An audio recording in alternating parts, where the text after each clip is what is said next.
খবরদার প্রেম কিন্তু একটা করবা না, করলে 5-6টা করবা। আমি কইতেছি জীবন একটা ইয়ং জেনারেশন আছে, প্রেমে না করবা।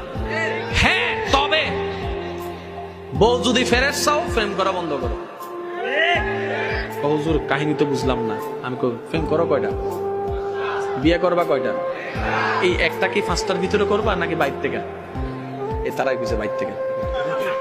এগুলার লগে শুধু এনজয় করমু, আর একটারে কি করমু, বিয়ে করবো। তো তুমি যেরকম 5টার লগে বুইরা সাইরা দিছো, ওই 5টারে কেউ না কেউ বিয়ে করবে না? তুমি যারে বিয়ে করবা তারাও তো কেউ না কেউ সাইরা দিছে। এখন কি তা করিবা? তুমি যেমন অন্যের সারাটারে করবা, তোমার সারাটারও অন্য কেউ করবে। এবার যুবক ভাইরা কও, বউ কি আনফ্রেশ চাও না ফেরেশ চাও? কোনটা ফেরেশ কোনটা আনফ্রেশ জানে কে? এবার আল্লাহ কি বলে শুনো।